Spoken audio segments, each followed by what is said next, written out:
Welcome for another edition of Tom's Talk. I hope you're gonna enjoy this one. I had a nice interview and something with Marcus Chamat. This is what happened this afternoon. All right, folks, I'm sitting here with Marcus Chamat from Sweden, and this is really one of the most crazy guys that's on the tour. You want to know why I think he's crazy? Well, look what we just did.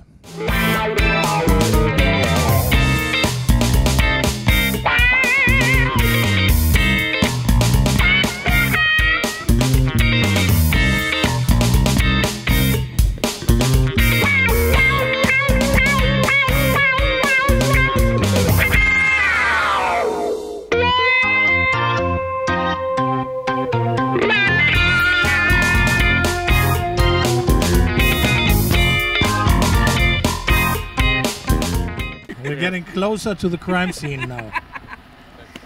Now he's still smiling. Yeah.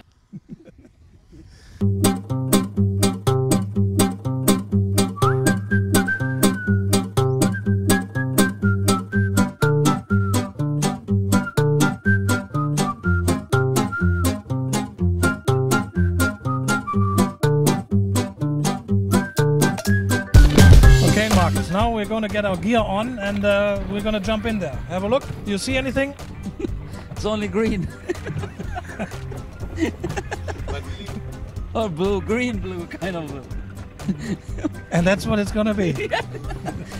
There's no views or something, you know. Well, make sure you don't lose me.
Great!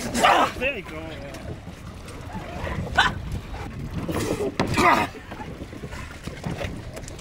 There you go, buddy. Yeah! Look, guys, he was good actually. He was a good boy. I was a little bit scared under when I was breathing. I thought I was gonna come water, but Thomas helped me. So he's okay in my books from now. I could not let him go. Yeah. It was good. What have you seen? I didn't see nothing. I was just praying for my life, breathing and looking at Thomas, get me out of here. But obviously there was a jellyfish, but I don't think you look at jellyfish when you're praying for your life. Marcus, how did you enjoy the diving?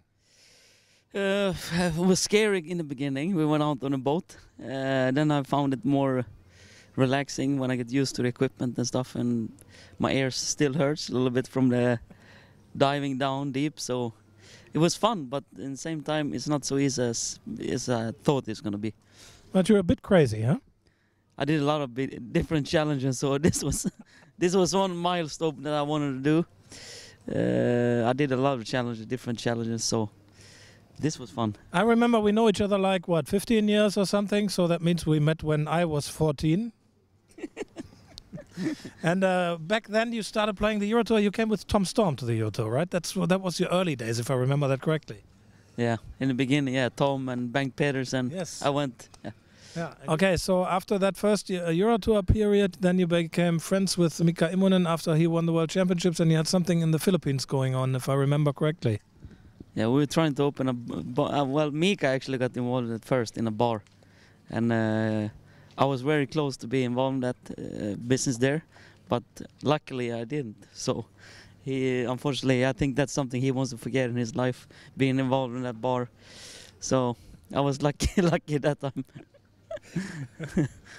Yeah, and you've been. I remember in those years we met almost everywhere. You played the World Championships, Euro Tour, European Championships for Sweden. You played Metrum events. They gave you the name Napoleon, right? Yeah. First it was when I first entered the Mosconi Cup was 2000, I think. They asked me what nickname do you want. I said, I don't really, or do you have a nickname? I said, the Swede maybe. Then I played 1-2 events. They said the Swede is so boring. There's nothing to it. But then you look like Napoleon. I said, yeah, why not? So then they started Napoleon, and since then it's been Matchroom and Luke and them guys who gave me that nickname. So yeah, that's cool. Now back home in Sweden, you have a pool room, or you have several pool rooms, if I'm correct. 2, is that right? Yeah. Well, actually we have 3. Okay. One open in Malmö, all the way down in Sweden. The first one opened in many years ago. So we took over it maybe 8 years ago. It's called Interpool. So it's supposed to be one of the chains we opened. So we opened the new branch 10 years ago, and then we opened another one 2 years ago, a year and a half ago. So Okay. 3 branches that's in the same name. It's called Interpool, and I was involved in the one we started 10 years ago from the beginning. Mm-hmm. And last year you kind of stopped playing pool international for 1 year or so. What was the reason? Well, basically it was back home with family, and the business took a lot of my time. I didn't have time to practice much and prepare, and so I felt like it wasn't fair to myself or the federation, the Swedish federation, who's supporting a lot now. They have a really good federation with Kurt leading the group. So I felt it wasn't fair to myself, and of course to the federation, who's supporting all our players a lot now. When you talk about your family, you have a little son, 9 years old, just got today his 3rd class in school. Yeah, he's starting today, so unfortunately for this tournament I missed today, but I'm there for all his football games. I'm the coach for the team, and I always pick him up at school and leave him and stuff when I'm home. So I get he gets to plenty of time with me, and I get plenty of time with him. So you are the coach of the football team. Yeah, I can. Well, I was a good football player before. Okay, that's a definition of what is good and not, right? I take it your pool is better than your football. Yeah. But when I became older, I started to play a little bit. But in the beginning, I played football and tennis. I was really promising star, And then, unfortunately, my height wasn't too. I'm not too tall, So I wouldn't have noticed. Yeah. So I played a lot of football and tennis when I was younger. So they asked me if me and another friend of mine wanted to coach the team for the guys, for the kids, So we are. We're coaching them, and they're doing okay so far. So for now, it's just for fun. But next year, we're gonna step it up to a little bit harder training. Let's say if there's a double tournament, Scotch doubles, and the prize money is $1 million. Who would be the player that you would like to play the tournament with, that you think you would match the best with? And have in mind, the guy's going to see what you say now. Scotch double, any guy, or a woman. Yeah. No, I'm not talking about women. I mean...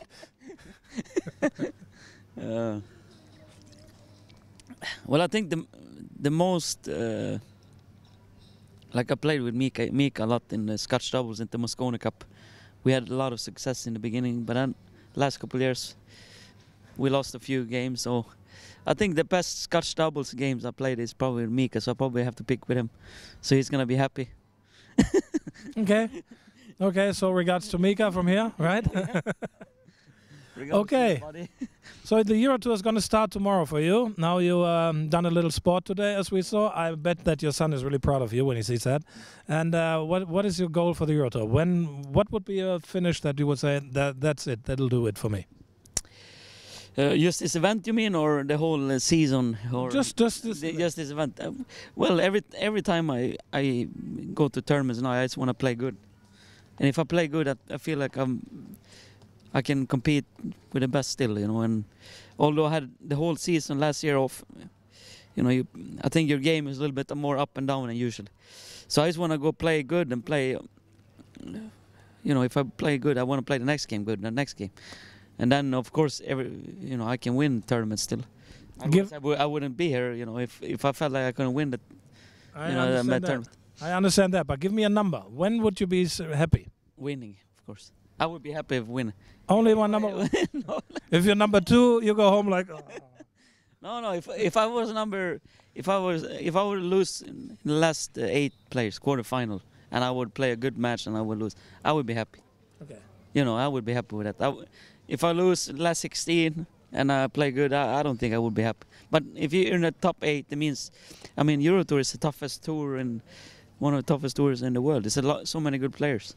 If you reach top 8 in a tournament like this, then you must play steady and good. It's always 150, 160 players in the tournaments.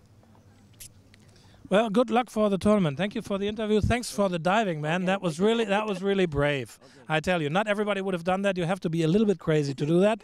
But it was also fun. I keep my fingers crossed for you for the Euro Tour, and I know we're going to see each other again, and maybe next time we go skydiving or whatever. Yeah. Okay, thank you, Thomas, for saving me.